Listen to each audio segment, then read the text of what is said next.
We live in a day and age where everyone seems to want to play the victim.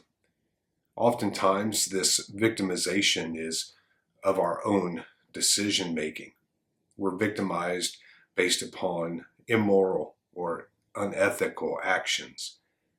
But it is certainly true that there is victimization in the world. That's nothing new. Victimization has been going on since the very beginning of time. In the Garden of Eden, Adam and Eve were victimized by Satan. King Saul victimizes David. The Israelite people are victimized for generations by the Egyptians, by the nations that surround them once they had conquered the Promised Land. Ultimately, they are victimized by the Jews, and then many years later, we see the victimization of the Jews by the Third Reich in World War II. But the Bible gives us some clear direction when it comes to how we respond to victimization. If we go back to Exodus chapter 3, you'll see there that when God tells Moses to go to Pharaoh and to tell him to let the people go, he is to ask, please.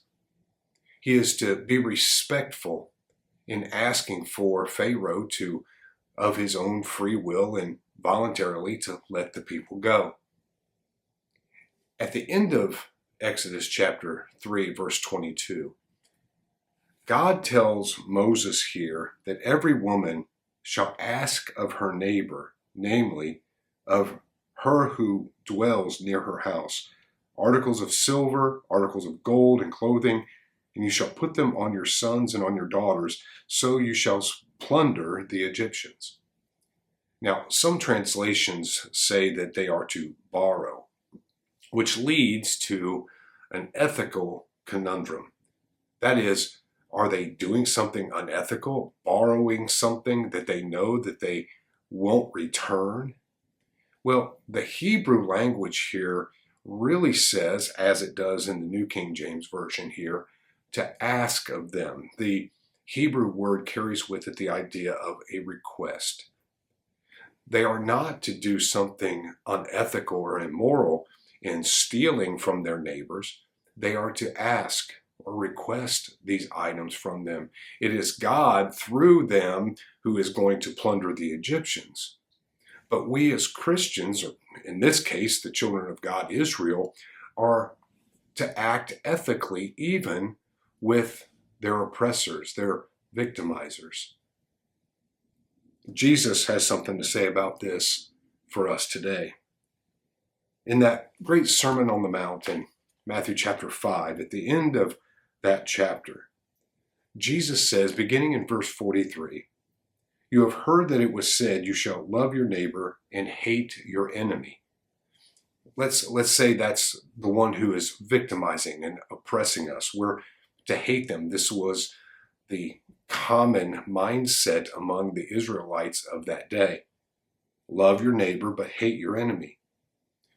But Jesus has something different in mind for us. Even in the face of oppression and victimization, we're to act ethically, morally, according to God's ethics, God's morals, according to God's righteousness. He goes on in verse 44 to say, "But I say to you, love your enemies. Bless those who curse you. Do good to those who hate you. And pray for those who spitefully use you and persecute you." So again, look at the language here in verse 44. These are enemies. These are people who would curse us, those who would hate us, those who would spitefully use and persecute us. We are being victimized by these people, but how should we respond? We should respond differently than the victimizer. We should love, we should bless, we should do good, and we should pray. When it comes to being happy, and we'll have more to say about this in future devotionals, There are some obstacles that often rear their ugly heads that keep us from being happy, contented in this life. And one of those things is bearing grudges and hatred in our heart. It's acting unethically and not being a good person.